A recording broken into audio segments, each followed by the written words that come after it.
Somebody we can celebrate, take a victory lap on, Mike, is CeeDee Lamb, even though you wanted him even higher. I think we ranked him in the 75 range. A lot of other people didn't have him in the top 200. Uh, I think Nick was doing the rankings at that time in Texas, but what did you see that you really liked? Yeah, Nick was doing the rankings, and it's a delicate thing where you don't want to step on someone's toes too much. And I liked CeeDee Lamb a lot.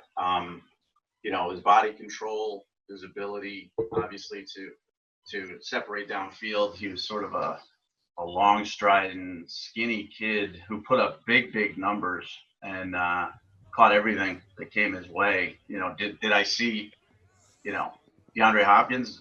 No, we didn't see DeAndre Hopkins in high school. So, but I did see a kid that I wrote about immediately after that was just ranked too low. And you get that feeling, it comes to you after we lock the rankings. You wake up the next couple of days and you're like, oh, what did I do? Josh Booty is one of them in this class, in the 2020 class. Garrett Wilson was one last year. And, sometimes it's just like, oh, I probably should have pushed or should have done something. So I felt CeeDee was much higher, but we still had him, I think, higher than most people.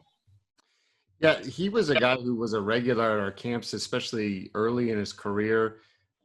Josh, do you remember ever seeing him down there in Dallas or anybody else? I mean, I think he went to Houston one year and Dallas another year, both as underclassmen, but I wasn't at those camps. Were you there, Josh? If I was, it wasn't one I remember that strongly. Okay, yeah. So I mean, he was kind of a guy who, when you look back at the film, I mean, he did really well, but it's definitely hard. But we could take a win, Mike. I mean, take a win. You take a win. But he was also one of those kids who didn't like the process and was very, very invested in his ranking. And sometimes I don't know. That could be a red flag, but with him it wasn't.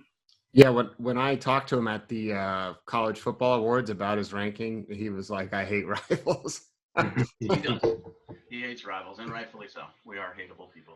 Well, he must hate everybody else even more. We had him ranked higher than everybody else. Right. Well, then he was like, "I should have come to more of y'all's camps," and then I went and looked, and he came to like 3 camps. So yeah. No, that wasn't his fault. It was it's easy to blame ex-employees, but that's what I'm going to do. Well, we still, he's a win for us, even though he's going to be a first rounder, so it's technically a loss. But no, a 4-star going in the first round is a win. Okay. Period. Your audio is. I think it's. Am I the one that's echoing? Yeah. All right. Moving on. Justin. No, Gorney saw him. Gorney saw CeeDee. Yeah, I saw him in Vegas, and the two things I remember from him is he mossed some kid and then looked at him for about 2 minutes. And then I talked to him afterward, and he was like, "Why are you even approaching me to talk to me?" He was it was not there, but he was very good in Vegas. He's like Mike said, he's this kind of long, bouncy, athletic kid that you could just tell was a pretty special player, but definitely not the most approachable kid out there. Yeah, but if you called him Sedarian, he would get very, very upset. He would get mad at Sedarian. Yeah, he didn't like that.